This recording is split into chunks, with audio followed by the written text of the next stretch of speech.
Welcome back to ESPN First Take, presented by Bass Pro Shops. I'm here so I won't get fined. Hey, I'm just here so I won't get fined. I'm just here so I won't get fined. I'm just here so I won't get fined. I'm here so I won't get fined. Hey, I'm just here so I won't get fined. Thank you, I appreciate it. Beast mode. Marshawn Lynch may have avoided a fine during the Super Bowl, but he couldn't get out of a $75,000 one for not talking to the media after the NFC Championship game against the Packers. That's right. A leak source is telling PFT that Marshawn Lynch finally heard from the NFL about scheduling a hearing regarding a $75,000 fine for that incident. Now, we never heard about it because it wasn't previously reported or disclosed, but according to the source, Marshawn filed his appeal months ago and just learned his hearing is scheduled for tomorrow. Stephen A., your thoughts after learning this? First of all, I'm happy that he was fined. Secondly, I'm not satisfied with the amount. As far as I'm concerned, if at the appeal hearing, I'd want him to tell me why it shouldn't have been more than $75,000. Should have been double, as far as I'm concerned. That's where I stand. Now, in the interest of full disclosure, let me break this down, because I'm incredibly passionate about this subject, so much so I challenge anybody. I look forward to anybody that'll come in my face to debate what I'm about to say. And I want to preface my comments by saying I have no personal issue with Marshawn Lynch. I'm a fan of this brother in terms of what he does on the football field and in terms of what he says he does in the community in Oakland and beyond. I respect the brother's realness. I got no issues with him on that level from a personal perspective. Even had the pleasure of once meeting his mama, who's just wonderful. Just one of the sweetest ladies I've ever encountered in my life. She was really a doll to talk to. Having said all of that, Skip, allow me to get a little personal here, just as you did, to preface the Sarkeesian segment, if you will. When I spoke out against Marshawn Lynch, to me, it's not about him. There are certain issues that transcend the individual and are far more important from a societal, particularly a specific community perspective, than it is about the individual. When you are allowed as an employee of the Seattle Seahawks, ergo an employee of the National Football League, signing your contract to play in the NFL, part of your obligation is media accessibility. And Marshawn Lynch would make the argument, and the Arian Foster's, my brother, the Michael Robinson, who was his teammate in Seattle when they won the Super Bowl, my brother, loved those brothers to death. They argued vehemently in his defense, in the defense of Marshawn Lynch, about who he was as a person, what he had a right to do, etc. And I made it very, very clear to them. I ain't talking about him as a person. I'm not talking about what his rights are. I'm sure he's a real good brother. I don't know him, but I'm sure he's a real good brother, and I respect realness. But when you think about that very community that he alluded to, when he kept saying to folks, you want to talk to me, come into my community and see what I'm doing, and rap to me about that. You want to bring attention to what you're doing in the community and the kind of effect that you're trying to have on them, not realizing that when you show up to the Super Bowl, clearly defiant, giving off the impression that I'm bucking authority, that I don't care what they want, I don't care what I'm mandated to do. I'm just here so I don't get fined 29 times. And you are unnecessarily dismissive and flagrantly aloof, and dare we say disrespectful to people who are just there to do their jobs. What are you saying, and what type of message are you trying to teach? This is one of the reasons, Skip Bayless, that when I saw, you know how much I love me some Mike Greenberg. And I have respect for Mike Golick. I love Mike and Mike. But I had a problem with them months ago when they were on the air laughing about how Marshawn Lynch played everybody. It wasn't intentional. They meant no harm by it. But as a black man, watching this brother conduct himself that way, knowing that there are a whole bunch of young cats on the come up who are going to emulate that behavior, thinking it's going to work for them. But you know what? They ain't Marshawn. They ain't 230, 240 plus pounds. They can't run a 4.3 in the 40. They can't do what he does. They damn sure ain't getting his money. How are you going to survive? If not, let alone prosper, if you are conducting yourself that way?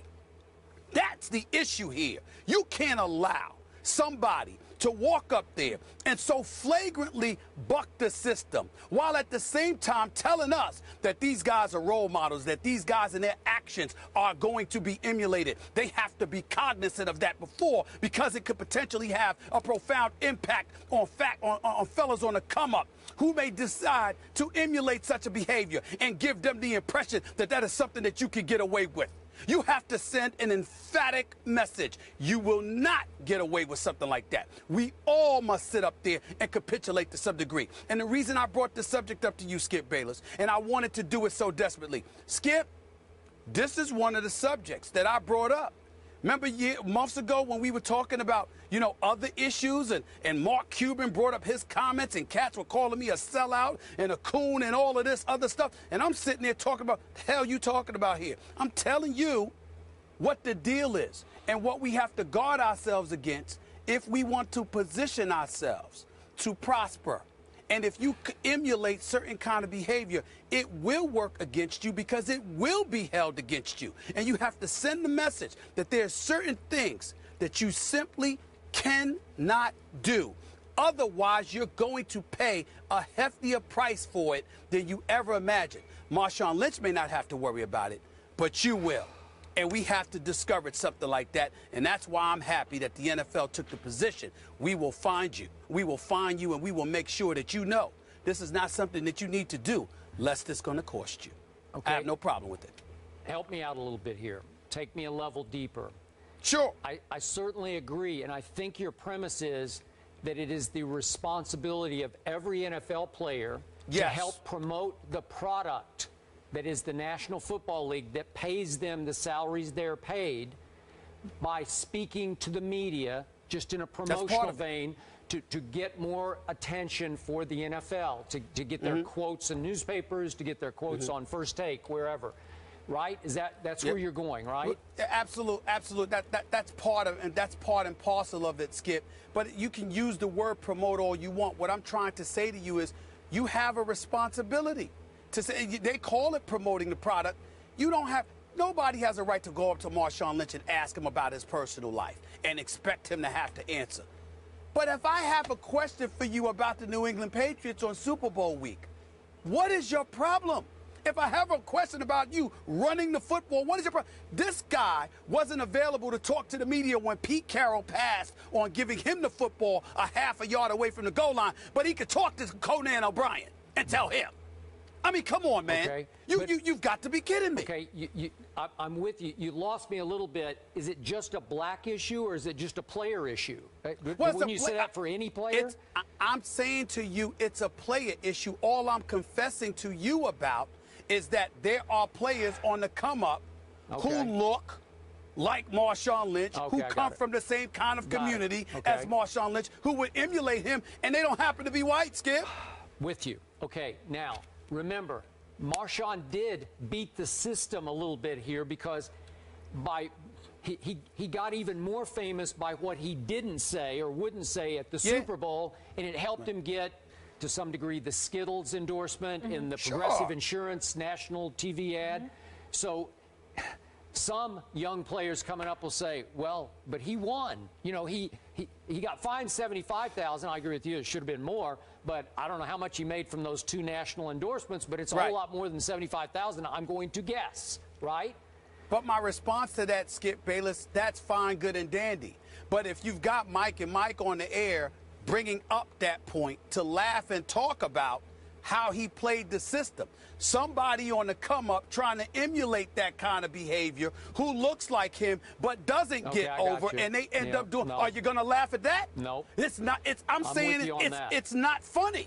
It's because it's damaging to my community. I have a problem with it. And yet, you said he shouldn't be asked personal questions unless he wants to volunteer that information. Remember that piece? I think it was an E60 piece that Jeff Chadia did, where he went into Oakland, into the neighborhood with Marshawn. And it was terrific, because when Marshawn wants to talk, he can really talk, man. And he has a story to tell. He has a lot to say.